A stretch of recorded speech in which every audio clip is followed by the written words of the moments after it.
Greetings, comrades and friends, and welcome to this first episode of 89 Hope, your roundup of things PNP.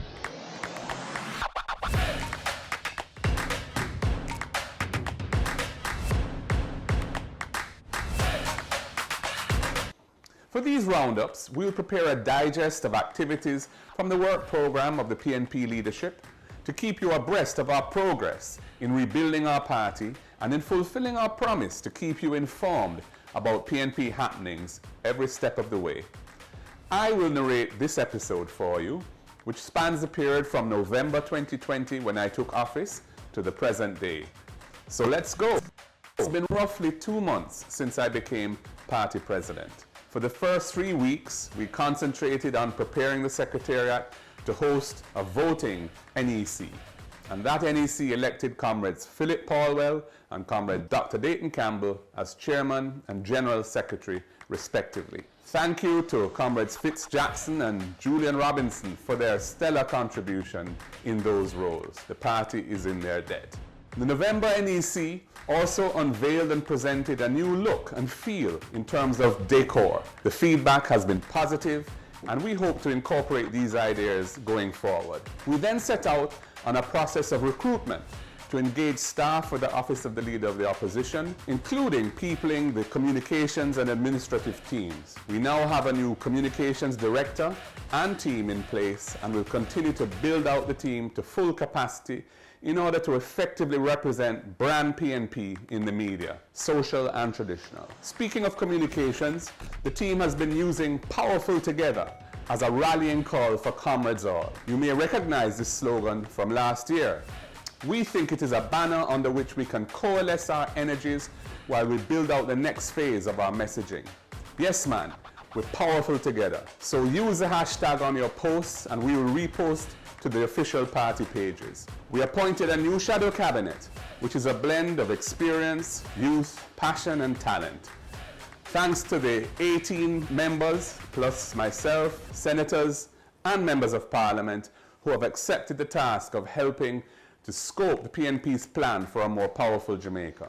I have established a unity committee with the mandate of trying to put behind us the factionalism and divisiveness that has been holding us back. They have entered on the reference and have been meeting, and indeed, I met with them last weekend. A series of activities will be developed to bring all sections of the party at all levels into the unity process, and we are committed to doing this as long as it takes. The Secretariat is fully operational. The General Secretary and his team have moved to finalize the staffing arrangements and have designed a program of work to guide party operations for 2021. Over the Christmas holiday, the staff at 89 Hope Road were treated to a little bonus from the General Secretary, MPs, and party leader.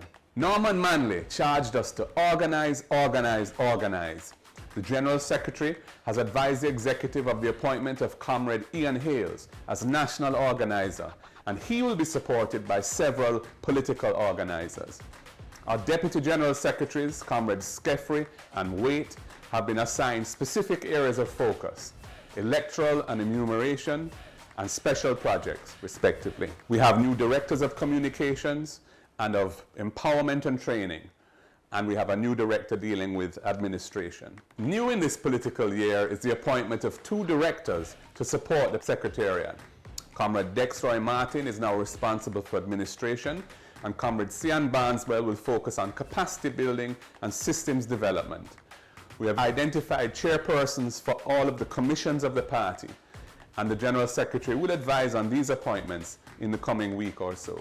Now, this is something very dear to my heart. I had committed to creating a trust fund to assist party workers who have fallen on hard times, and it was my distinct honor and pleasure to have launched the OTF Trust on December 14th, 2020, and we have put in an initial $15 million endowment to kick it off. An esteemed board of trustees has been put in place, and the modalities for accepting and reviewing applications for assistance from qualified comrades are now being developed. You will hear more about that in the weeks to come. Comrades, COVID's still a keep, but look out for me because I'll be in your constituency soon. We have embarked on a structured road tour which started in Westmoreland on January 13th. This and every Wednesday, we'll be in a different parish, touching base with our comrades, constituency executives, councillor caucuses, and the local business communities.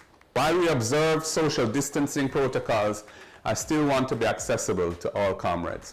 Therefore, in addition to the face-to-face meetings, I am expanding options for access through digital office hours to any comrade who wishes to speak with me.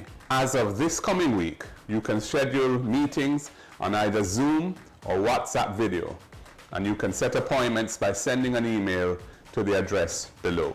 Constant engagement and a strong relationship with the media is critical to us in the PNP. We kicked off the new year with a very successful media mingle here at the Office of the Leader of the Opposition. Due to the COVID-19 protocols, we staggered it so that we didn't violate any of the necessary arrangements in terms of numbers. They were greeted and engaged by members of the Shadow Cabinet, and the evening was mutually beneficial and rewarding. I am committed to the establishment of a PNP Youth Shadow Cabinet to raise our party's profile among young people and to create greater engagement with that vital segment of the population where we have not been doing as well as we should. I have met with the leadership of the PNP-YO and the Patriots, and we have agreed on the establishment of a Youth Shadow Cabinet. This will be an independent, yet integrated body of young leaders who will offer views and data-driven perspectives on a full variety of policy areas. This is a novel approach to not only engaging the youth voice, but empowering them to make a meaningful contribution to national development. And I very much look forward to it being launched in the coming weeks. So, comrades and friends, we've done a lot in the 2 months since we've been in office. Too many to mention in this quick video. So I'll stop here for now, but see you soon for the next episode of 89 Hope. Comrades, we're powering up, and let's get going.